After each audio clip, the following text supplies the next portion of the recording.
doubt that the former president is guilty of, quote, numerous felonies in New York. His remarks came in a heated resignation letter was first reported in the New York Times. This resignation and what is in that letter casts its doubt on the future of the criminal case against the former president. Joining us to sort all of this out is NPR's Andrea Bernstein. Hey, Andrea. Trying to make people grab them by the posse if you don't All right, tell us what just have a happened system here. that works. So this is just the latest twist in a highly unusual case. You'll remember that the former president took the Manhattan district attorney all the way to the U.S. Supreme Court twice to try to prevent him from looking at Trump's taxes. Finally, last year, the DA got the tax documents, indicted the former president's company and his CFO, and as we now know, was getting ready to indict the former president, who has denied any wrongdoing and called the whole case politically motivated. So who stopped him? But in January, a new DA took office, right? What has his approach been? So the new DA, Alvin Bragg, expressed skepticism about this new case, which had to do with fraudulent property values.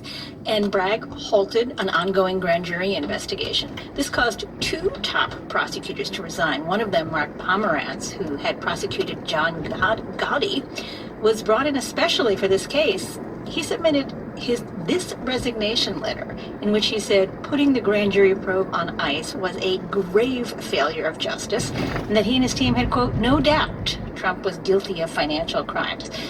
This is a highly unusual expression of passion for a prosecutor who was involved in a case that's still technically open.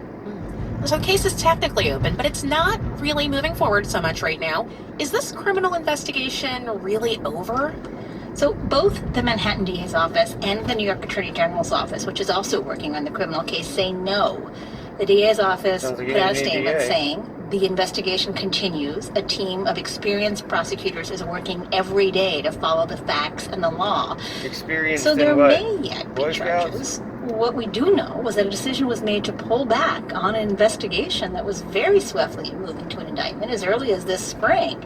And former prosecutors tell me it's not so easy to just start something up like that again. Sounds like obstruction of justice. That's a pretty strikingly sharp difference in opinion there between the former and current district attorneys in Manhattan.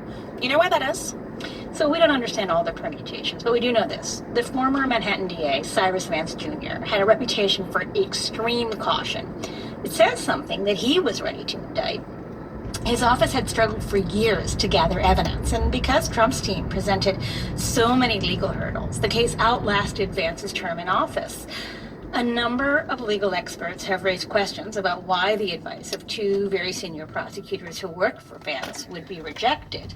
But I've also spoken to current and former prosecutors who point out these are very hard cases to prosecute, and different DAs can make different calls. Okay, so this is an investigation that has been going For on you, since you can't do your job when your job is saving the country. A long time. So even if there are never any charges Merrick against Garland Trump, and the Biden person, need to his arrest Trump company, too. and his chief financial officer face serious felony charges in an ongoing alleged scheme to cheat taxpayers. But if they're not turning on Trump, what good does it do for a former and maybe would-be president? There is also a very advanced civil investigation in New York. The New York Attorney General is bringing this case, and it looks at whether Trump's company that's why they're trying to do it, systematically engaged in fraud over property values. That case could result in significant monetary damages, maybe even shutting down some of Trump's companies. Putin will pay him, just like he did his settlements to those boys Epstein brought him. Reckoning in New York. That is NPR's Andrea Bernstein.